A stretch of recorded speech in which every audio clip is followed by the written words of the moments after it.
Con la segunda entrevista de la mañana. Así es, ustedes ya saben que la situación financiera de la Intendencia de Montevideo ha sido un tema de debate público en los últimos días y eso se suma además al tema de la recolección de la basura en la capital del país, que está por vivir uno de los momentos de zafra también más grandes en el marco de las fiestas. Para hablar sobre todos estos temas vamos a recibir ahora a Mauricio Zunino, Intendente de Montevideo. Mauricio, muy buenos días, gracias por venir. Buen día. Bienvenido. Muchas gracias.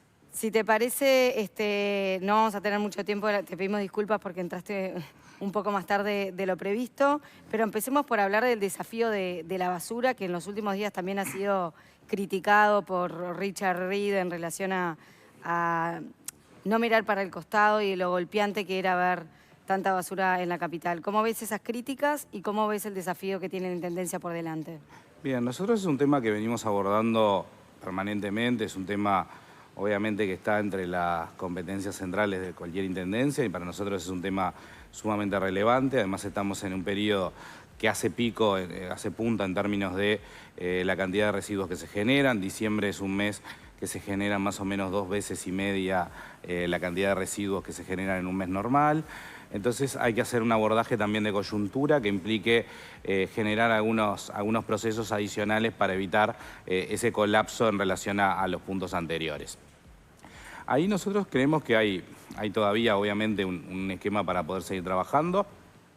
Entendemos que hay lugares y hay puntos que todavía tienen carencias y que necesitan mejorarse en términos de cómo funcionan. Y hay otros puntos en los cuales venimos abordando y modificando sistemas para tratar de adaptarlos. La semana pasada, por ejemplo, hicimos un cambio de modelo de recolección en el barrio Bayubá.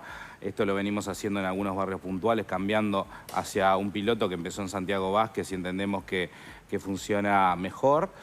No es adaptable a todos los lugares de Montevideo. Montevideo tiene características diferentes en términos de barrios, densidad de población, cantidad de residuos que se generan por habitante, es muy dispersa.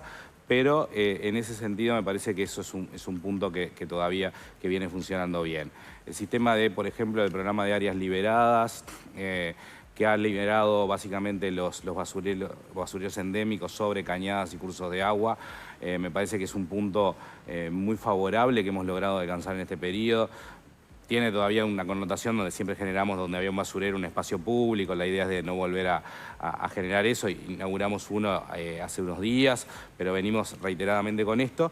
Y, por ejemplo, ese programa de limpieza de todo lo que tiene que ver con los cursos de agua en Montevideo nos ha permitido que ante lluvias muy intensas, en pocos periodos de tiempo, que es un poco lo que se nos viene dando climáticamente en los últimos días, bueno, los últimos días no, en los últimos meses, en el último año, los lugares o los lugares más vulnerables en términos de vivienda no hayan tenido afectaciones ante esos temporales gruesos. Y eso tiene que ver con dejar también que los cursos naturales hagan su evacuación y por lo tanto tenés que tenerlos en buenas condiciones. Sí hay algunas cosas que obviamente entendemos que tienen que haber mejoras. Entendemos también que hay situaciones complejas distintas, el sistema de recolección o el esquema de hurgado que estamos teniendo en áreas centrales de Montevideo es muy importante. Ahí estamos haciendo un refuerzo con un cambio del sistema de motocarros que vaya básicamente por circuito y no por llamada. ¿Por qué? Porque tenemos muchísimo sistema, sobre todo cordón, Ciudad Vieja y Centro, a nivel de hurgado es muy importante. Y tenemos básicamente contenedores vacíos, pero en torno el periférico está sucio, entonces, y si hay viento eso se vuela, o sea, empieza a generar otras condiciones.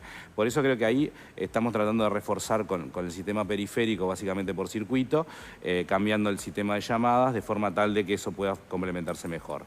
Yo te entiendo perfectamente las situaciones que hacen que muchas veces en torno a los contenedores haya mucha mugre, el contenedor esté vacío, pero también vos ves, porque salís a la calle todos los días, que Montevideo está sucia, ¿no? En general salís y hay basura por todos lados, en los contenedores, en la calle en general, está sucia Montevideo. Entonces, entiendo los planes y las distintas soluciones que se buscan, pero evidentemente todavía son insuficientes. ¿Hay algo más que esté en el radar como para poder solucionar? Porque es uno de los principales problemas que vos hablas con un montevideano y le preguntás, ¿cómo ves a Montevideo? Y en general la respuesta es sucia. Ahí creo que, a ver, hay de todo. Creo que hay lugares donde los puntos están más sucios que en otros, eso es claro. Entendemos que en realidad el sistema de contenedores de vía pública, si bien es una alternativa y ha funcionado bien, mientras menos tengamos basura en vía pública es mejor. Ese formato lo hemos ido cambiando en algunos lugares por contenedores sobre todo para cooperativas, complejos de vivienda y demás, contenedores más chicos que funcionen adentro de los propios complejos de cooperativa, entonces no están en vía pública. Ahí funciona mejor, ha funcionado en otros lugares del mundo también. Vamos a hacer un sistema probablemente de eso, pero eso obviamente lleva tiempo, lleva recursos y tampoco, no sé si es adaptable a todos los lugares de Montevideo. Entonces, ¿hay que ir transformando sistemas? Sí, hay que ir transformando sistemas. En algunos lugares hay que hacer un foco más especial y estaremos tratando de realizarlo. En otros lugares precisamos alguna otra cuestión que mejore los esquemas logísticos. Tenemos, por ejemplo, el sistema de planta de transferencia que todavía tiene una potencial de crecimiento para evacuar residuos del lado oeste de la ciudad de Montevideo y no atravesar todo Montevideo perdiendo mucho tiempo hacia Felipe Cardoso, que después se pueda trasegarse con otro tipo de camiones. Tenemos que mejorar el tema del reciclaje intrahogar. Todavía tenemos mucha capacidad para avanzar en términos de reciclaje y reutilización y no volcarlo a un sistema de residuos mixtos, porque también eso ocupa espacios y ocupa tiempos de ahí que tendrían que perfectamente salir del sistema general. Ahí creo que también tenemos, y eso también implica también alguna cuestión cultural de avance en mejora en la clasificación. La cantidad de impuros que estamos teniendo en los sistemas incluso clasificados sigue siendo muy alto. O sea, todavía tenemos que avanzar mucho en eso. Esa creo que es una cuestión donde si todos colaboramos mejor, vamos a tener menos residuos en términos de los contenedores normales y por lo tanto la posibilidad de facilitar el sistema también se vería beneficiado. Pero a juzgar, lo que ahora tú estás mencionando son como apuestas más a futuro. Un proceso que implica... No, se tienen que mejorar, tienen que irse avanzando desde ahora. ¿Y por qué no se hizo antes? Lo estamos haciendo. Creo que también es parte de un proceso. Y si yo te pregunto si vos estás conforme con la gestión que tiene Montevideo de la basura, ¿vos me decís que es el correcto? ¿Que es la gestión correcta? Yo creo que tenemos que mejorar en algunas cosas. ¿En cuáles, bien? Ya te decía, tenemos que mejorar el avance en términos de clasificación. Tenemos que ver cómo ajustamos el tema de sistema de... digamos, suciedad periférico de los contenedores, sobre todo en las áreas centrales. Tenemos que avanzar con algunos mecanismos de contenedores intraprediales, sobre todo en lugares de barrios y zonas controladas. ¿Y esos indicadores no se conocían desde el comienzo de la administración? Teníamos malos indicadores en términos de capacidades de... nosotros logramos hacer un observatorio bastante avanzado, tenemos hoy muchísimos datos más abiertos, no solo en materia de limpieza, pero hoy son datos públicos. O sea, logramos avanzar muchísimo en tema de la generación de datos en este periodo y me parece que eso también da herramientas nuevas para poder trabajar con una base empírica mucho más sólida que la que teníamos hace un tiempo. Los mapas de calor, o sea, ver los sistemas de recolección, incorporamos ahora... que está operativo desde hace unos días, también poder ver dónde están funcionando los camiones de recolección en mapas interactivos, o sea, ese tipo de cosas. Fuimos tratando de avanzar en términos de generación también de dato empírico, donde además si no tenés base de ningún dato levantado puntual tiene validez estadística, sino tiene una serie que por lo menos permita estabilizar. Entonces, también necesitamos hacer un proceso de datos que hoy fuimos generando y que nos permite hoy tener más herramientas que las que teníamos también hace unos años para empezar a pensar algunos diagramas de este tipo. Recién mencionaste la expresión evitar el colapso que implica la basura en el marco de las fiestas, Navidad y Año Nuevo. ¿Montevideo va a evitar efectivamente ese colapso de basura? Tenemos un plan armado de contingencia y de apoyo y de refuerzo. Eso está pensado básicamente para un momento donde el pico es muy superior a lo que tiene que ver con los momentos estándar. Claro, entonces, es claramente que, a ver, por decir...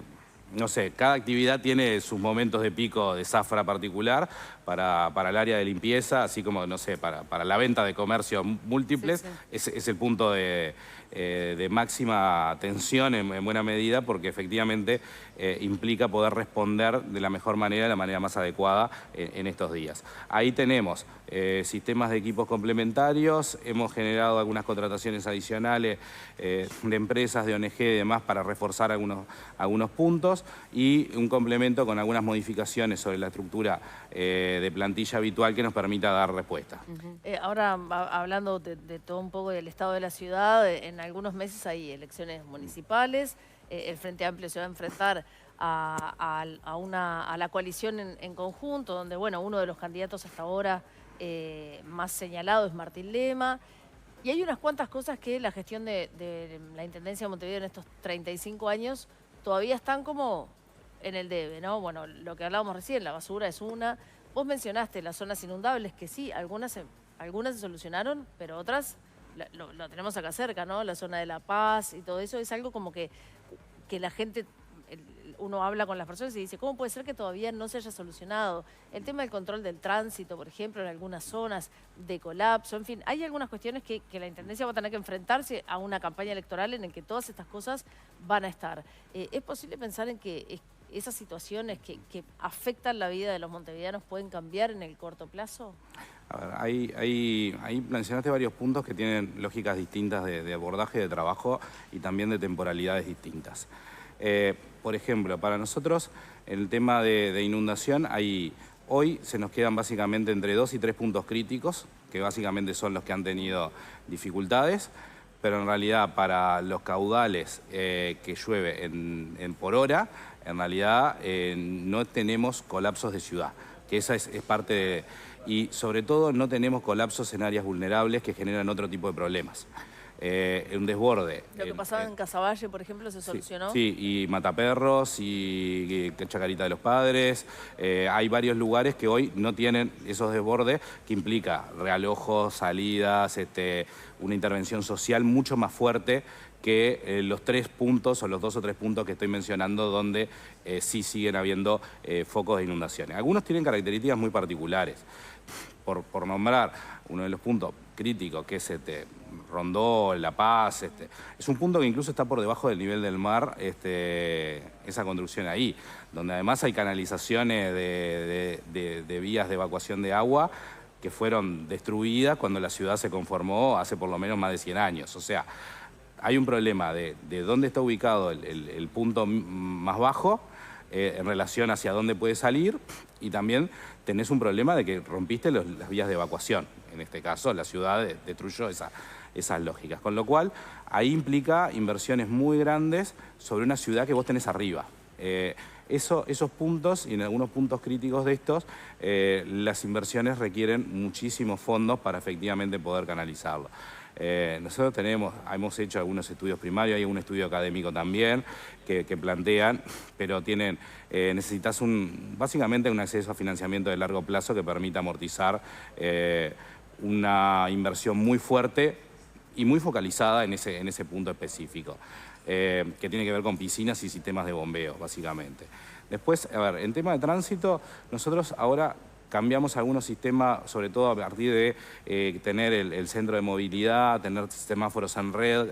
Hemos ido modificando y teniendo con esquemas de algoritmos de inteligencia artificial modificaciones de los tiempos y los cortes de los propios semáforos, ya no como una isla estándar de 30 segundos para un lado, 30 segundos para el otro, sino con modificaciones inteligentes que permitan efectivamente hacer mejor la evacuación. Hay también alguna capacidad que creo que sí es un desafío para muchas ciudades y para ciudades como Montevideo, desafíos de largo plazo, que es cómo hacemos que el transporte vía particular disminuya en pro del transporte público y del transporte activo. Yo creo que ese es un desafío importante para todas las ciudades de mediano porte o gran porte, como es Montevideo, y que necesita pensarse en una transformación fuerte del mecanismo de transporte, sobre todo transporte público. Creo que ahí ha habido algunas propuestas interesantes en el último tiempo. Me parece que también es un desafío para el próximo gobierno, pero no solo para el gobierno departamental, porque en realidad esas transformaciones estructurales requerirían inversiones, cambios de gobernanza, por lo tanto implica también un acuerdo, pensarlo en área metropolitana. hoy el límite geográfico de los departamentos no coincide con el límite de la ciudad. La gente traspasa de Montevideo, por ejemplo, a Ciudad de la Costa sin pensar que está traspasando límites políticos gubernamentales distintos y bueno, cómo pensar una gobernanza también del área de transporte y transporte público tiene que ayudar a generar esa disminución de los modelos básicamente de embotellamiento. Si no, no hay forma sostenible vía transporte privado que pueda sostener una ciudad de esa manera. Ni Montevideo ni ninguna otra, ¿no? O sea, no. Hablando de la campaña de cara a las elecciones departamentales, que si bien todavía no empezó, sí hay algunas expresiones que van en esa dirección. Lo vinculo con lo que te consultaba al principio. ¿Cómo tomaste las críticas de Richard Reed, que en definitiva es un frente amplista, siendo duro con sus críticas frente a la gestión de la Intendencia en tema de basura, por lo pronto? No, a ver, nosotros hemos respondido en términos de lo que venimos haciendo. Reconocemos también que en algunos lugares tenemos cosas para mejorar y eso es parte de lo que les planteé en varios de los puntos anteriores. Sí. No es algo que digamos, o sea, lo hemos dicho en varias instancias, no es algo nuevo. Y por lo tanto, en realidad, a ver, que haya críticas de distintos aspectos, nos parece que es parte también de la lógica que puede haber.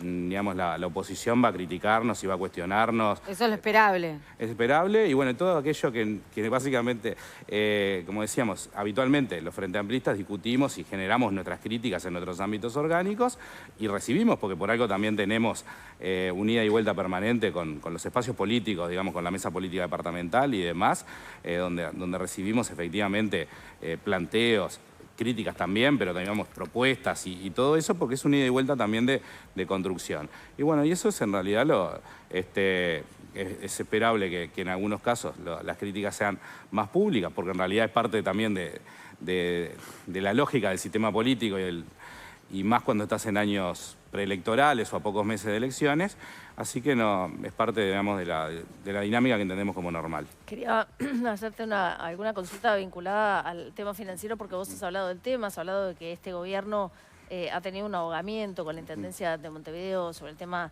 de las partidas.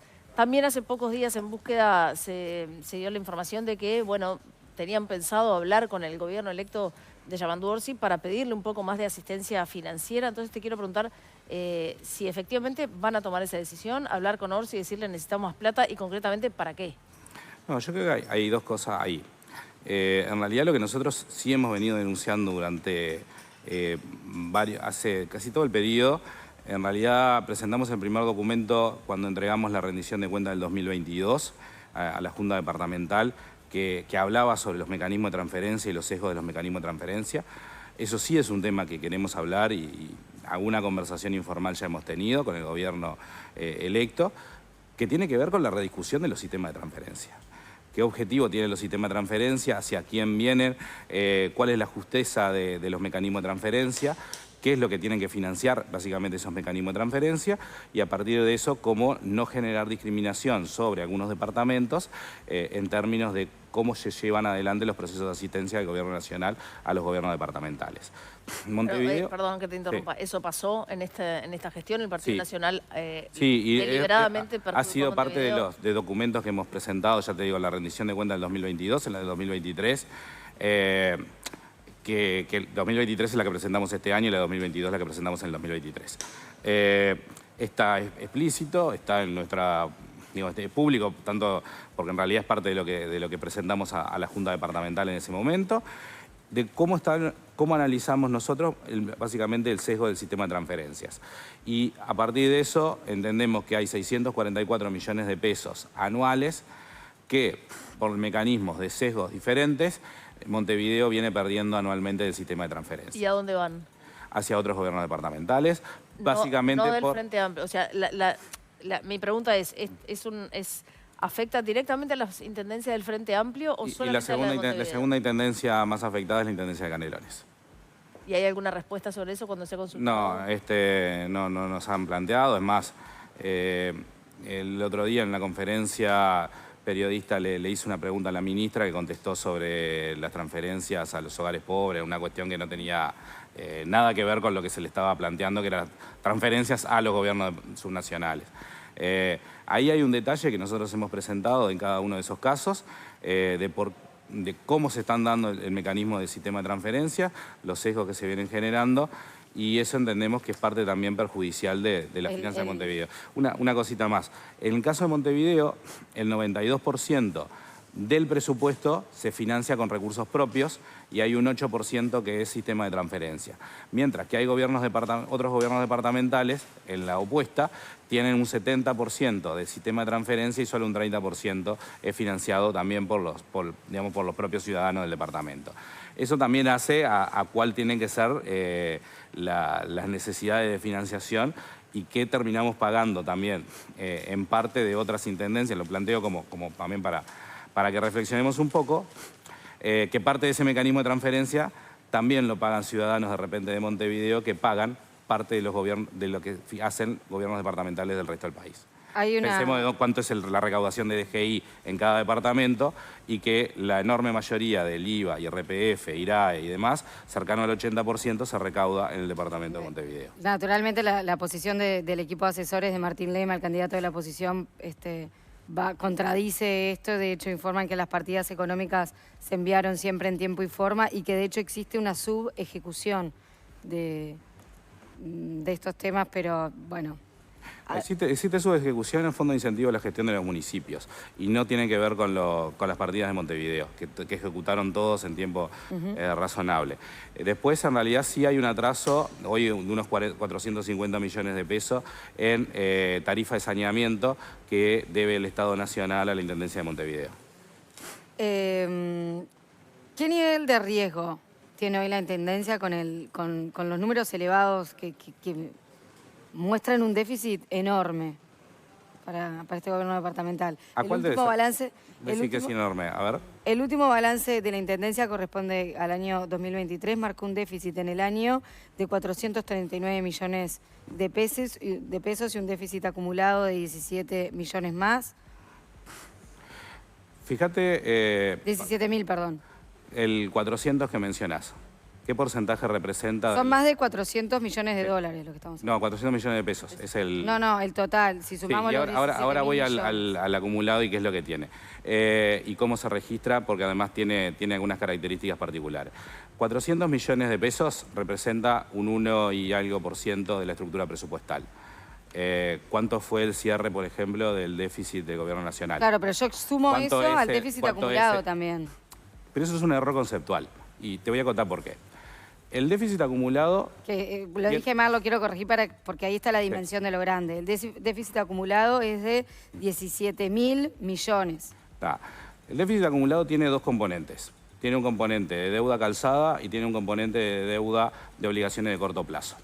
El sistema de deuda calzada básicamente implica las obligaciones de mediano y largo plazo que están básicamente generadas y con compromisos de pago. Esto es, los 6 estructuras de planes de saneamiento BID, básicamente las estructuras de fideicomiso, fondo capital, fondo agroalimentario, que son los dos más grandes, más el FAGAM de luminarias y alguno más, pero esencialmente esos. Esos fondos están cubiertos y están compensados y que van a ser parte de la estructura de pagos posteriores.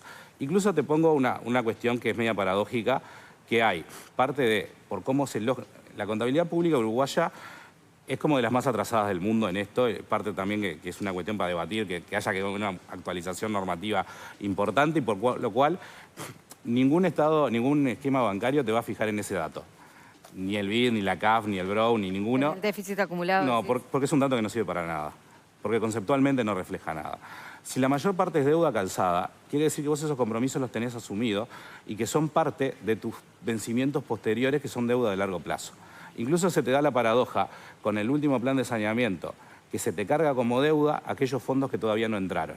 Entonces yo tengo en los registros de estado contable aparentemente déficit sobre fondos, por ejemplo, de planes BID que todavía no entraron, porque si bien están dentro del plan acordado, por los tiempos de obra, por cómo se vienen haciendo los esquemas de licitación y demás, ni siquiera han llegado al país. Entonces, pero sin embargo, contablemente ya me aparecen aunque esos fondos todavía ni siquiera entraron. Con lo cual, eso desde el punto de vista conceptual no tiene ningún sentido. No tiene ninguna relevancia el número tan... No, incluso vos tendrías que mirar lo que sería el déficit acumulado de obligaciones de corto plazo. Y en realidad eso en relación a los ingresos, que es un dato que presentamos, está en la última rendición de cuentas, es un 12%. Y es el más bajo de todo el país y es un indicador, digamos, de solvencia financiera. ¿Cuánto te pesa tus compromisos de corto plazo en relación? Es básicamente los indicadores que también se hacen, ratio deuda-producto, por ejemplo, para el Estado Nacional y demás, y están muy bajos a nivel de Montevideo. Por eso digo... O sea que hoy la Intendencia es solvente a nivel financiero. Sí, y ahí creo que tenemos que tener mucho cuidado cuando manejamos algunos datos y algunos números, si no los visualizás en términos de qué representan. Yo creo que ahí... porque aparte además hubo un cambio de criterio del Tribunal de Cuentas en el 2022 que incluyó los fideicomisos y las deudas de largo plazo dentro del déficit acumulado. Entonces, si vos mirás el salto que tuvo Montevideo entre 2022 y 2023, parecería como algo que pasó de 3.000 a 17.000, sin que eso reflejara, digamos, ninguna cuestión de cambio. ¿Por qué pasó eso? Bueno, porque se incluyeron las deudas calzadas de largo plazo. Si vos vas a mirar, por ejemplo, el balance de Canelones y de Maldonado que vayan a tener de este año al otro, les van a saltar también muchísimo más y me parece como una cuestión... No, ¿qué son? Son las deudas calzadas de largo plazo, básicamente de fideicomisos. Y eso no tiene ninguna cuestión de... A ver, o no lo entienden, quien plantea esto, o en realidad, para citar, parafraseando un poco a Bonetti, decir... una verdad sin contexto es una forma de decir una mentira. Nos quedan un montón de temas para conversar, se nos acabó el tiempo, pero seguramente volveremos a hablar en breve, incluso para saber si tu nombre va a estar en juego en la próxima elección municipal. Mauricio Zunino, muchísimas gracias. Gracias a ustedes. Muy amable, gracias Muy por amable. Vamos a ver cómo está el tiempo allá afuera.